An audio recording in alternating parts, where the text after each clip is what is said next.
What's up, Sooner Nation? Welcome back to the Sooner Surge football edition here. Don't forget to click subscribe. Be a part of what's going on here at the Sooner Surge.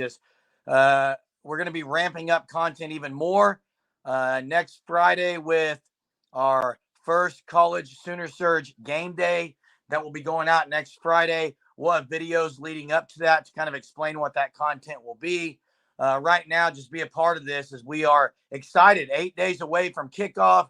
It's hot out, but it's really hot there in Sooner Land. If you've been watching any of the highlight videos or just film videos that you can see of things that are happening there at OU, you heard Brent Venables today, Jay, say that kind of with the leadership group, leadership council, that this has the chance to be a championship, hang a banner type team. In my opinion, for BV to say that tells you he knows a little bit that this is a special group, I think, Jay. Well, at the same time, though, I think Coach is always going to be positive.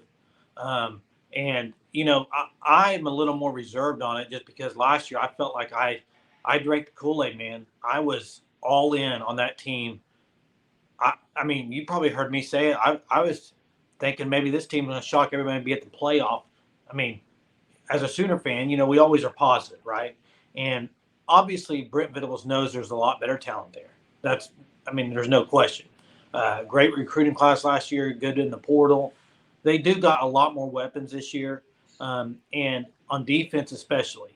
And a team that averaged, I think, around 35 points last year, and they missed some things with drops and overthrown balls. I mean, this offense could be scary good. They really could be. And so if the defense improves, which I think they will, to a good enough level, I think they're going to improve pretty drastically. Then yeah, so what I'm saying is hold your horses, but at the same time, BV's right. This team, if they work hard and they get better every week, I think they will be a championship team. I really do. I think they'll be hanging a banner, a Big 12 banner, and fighting for that playoff spot. Well, I mean, viewers, if you saw the mic'd up with Emmett Jones, Nick Anderson, I thought that was pretty special. And how can Emmett Jones continue to elevate himself as even better than we thought? But you just watch that, and the positivity that exudes from that guy, the encouragement that he offers, and then just like we've mentioned before, the attention to detail that he's going to bring to this wide receiver group. And they're on that mic'd up video, Nick Anderson looks the part. Jaden Gibson coming off the line and blocking looked very strong. We already know what some of these other guys can do. This wide receiver room, Jay, is, and we actually heard Levy say last week, he thinks it should be 6 or 7 deep. That tells me he's playing 6 or 7 guys. And to me, I think that I is hope super. so. We heard Gibson say that they're all ready. They're all ready, all of those guys. So I think that's exciting. The wide receiver room, in my opinion, may be the thing I'm excited for most. I agree. I think the wide receiver room is going to be way more physical than they've been. Just with Emmett Jones and with some of the size of these receivers, you kind of got a little bit of both here. You got speed and physicality, so you can kind of mix and match it very well, I think, with different packages. And so that'll be great. I thought it was funny on the mic'd up video that Nick Anderson really didn't talk that much. He even said he's not very outspoken, and it was mainly Emmett Jones talking on the mic'd up, which I thought was kind of funny. But man, great coach. He's going to be outstanding for this team. And I think he will play a little bit because as far as more guys, last year we heard Levy say that he thought they were pretty deep, but then when it got to game time, you just didn't see a whole lot of them.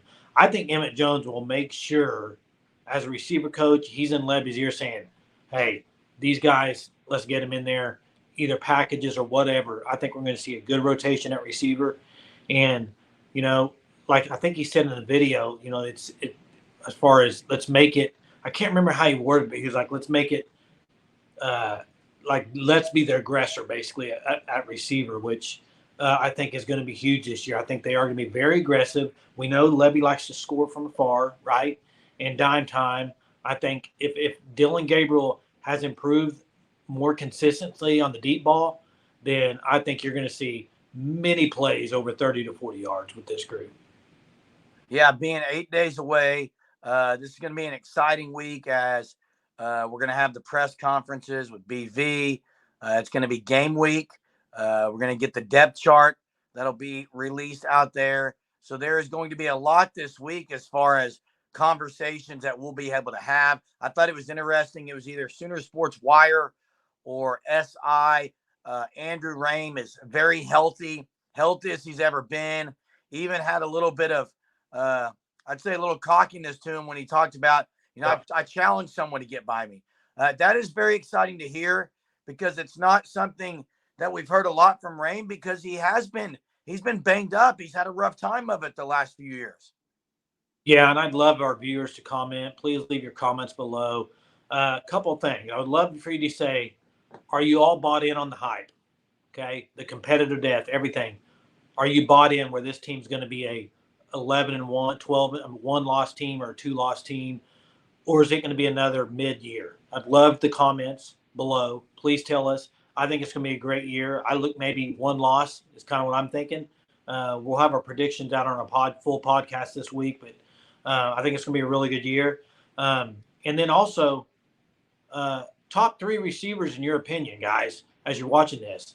Who do you say steps out there starting game 1, starting at 3 receiver spots? Who would you pick? Well, I actually, as far as what I would probably tell Sooner fans is when this depth chart is released this next week, I don't think it's really even going to necessarily matter who the top 3 receivers are because I think they're going to go 6, 7 deep.